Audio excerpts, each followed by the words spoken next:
not believe the cashless payment at the garages caused any delays. It's a fast way to process people in the parking garages. Like, so what do? I scan my phone and get consistent. I like this. Stop.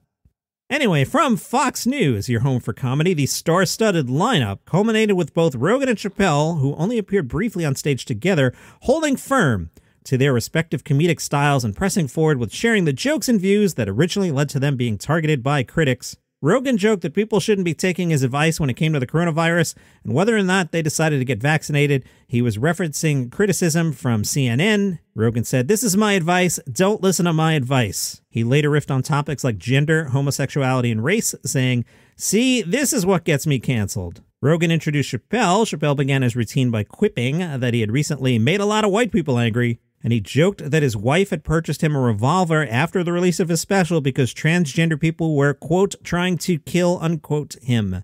Later in the show, Chappelle introduced one of his bodyguards as a former football player for the Dallas Cowboys. Again, this show in New Orleans. The crowd booed, and Chappelle said, "Don't go transgender on me." When a fan later began chanting, "Let's go Brandon," Chappelle joked, "I'm not going to have that crap during my show." He claimed that no one should be saying F Joe Biden, but noted to laughter that President Joe Biden had been looking frail. Dave ended the show by telling audience members if they see a transgender person on the street, buy them a cup of coffee. When they ask you why you're doing that, tell them Dave Chappelle says hello.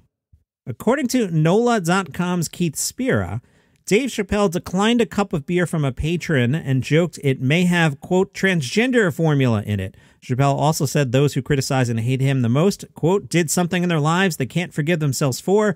I don't know what anybody has done. I just know everybody did something. Whatever you did, forgive yourself. Let it go. It's easier than you think. I do it all the time.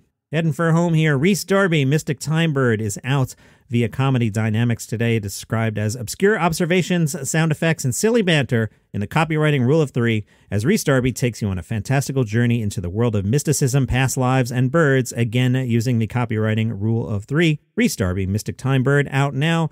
And if you want to see if Kumail Nanjiani is as buff as I told ya, he's on The Tonight Show tonight. So is Fred Armisen. That's your comedy news for today. Follow the show on Apple Podcasts, Google Podcasts, Spotify. Oh, yeah, I forgot to discuss. I'm trying to make these things shorter. You see how much there was in here today, and I dropped 2 stories on the fly as I was going.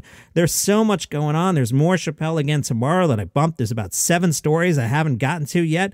I mean, it's great. But I started this podcast to be 5 minutes long. I can't even keep it to under 10 right now. Appreciate you listening. October was the most listened to month for the podcast yet. All right, I'm out of here. See you tomorrow.